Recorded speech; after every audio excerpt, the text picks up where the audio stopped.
பெரியவருக்கு பார்த்தீங்கன்னா, முழங்கால்ல இருக்கிற பெரிய எலும்புல வந்து ஃப்ராக்சர் இந்த எக்ஸ்ரே நல்லா பார்த்தீங்கன்னா உங்களுக்கு தெரியும். ஆமா மக்களே.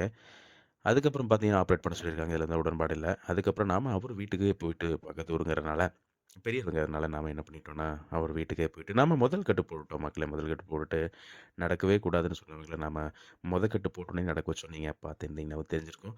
ஆமா மக்களே. 2வது கட்டுல பார்த்தீங்கன்னா, நல்லாவே ஓரளவுக்கு இம்ப்ரூவ் ஆயிட்டாரு. ஆமா ஓரளவுக்கு பரவால்ல. 3வது கட்டுல நல்லாவே குணமாயிட்டாரு மக்களே. நீங்களே பாருங்க நல்லா நடக்குறாரு. ஆமா மக்களே. அதுக்கப்புறம் நாம கடைசி கட்ட போட்டுட்டு நம்ம வைத்தியசாலைக்கு நாம வந்துட்டோம். நம்மளோட எலும்பு வைத்தியசாலையில எலும்பு முறிவுக்கு 3 கட்டு நன்மைகளை குணப்படுத்திடலாம். மறக்காம இந்த வீடியோ ஷேர் பண்ணுங்க மக்களே. நீங்க ஷேர் பண்றது மூலமா சமீபத்தில முழங்கால் எலும்பு உடைஞ்சிருக்கிற மக்களுக்கு வந்து இது பேருதவியா இருக்கு. நீங்க ஷேர் பண்றது மூலமா நம்மளோட வைத்தியசாலை எங்க லொகேட் இருக்குன்னு பார்த்தீங்கன்னா, ஈரோடு மாவட்டம் கோபிச்செட்டிப்பாளையம் டூ சத்தியமங்கலம் மெயின் ரோட்ல இருக்கிற காசிபாளையம் அப்படிங்கிற ஊர்ல தாங்க நம்மளோட எலும்பு முறிவு வைத்தியசாலை வந்து லொகேட் ஆயிருக்கு. ஆமா மக்களே. நம்மளோட எலும்பு வைத்தியசாலையில ஜவ்வு கிழிதல், மூட்டு விலகல், எலும்பு முறிவு எல்லாத்துக்குமே நம்ம வைத்தியம் பார்க்குறோம் மக்களே.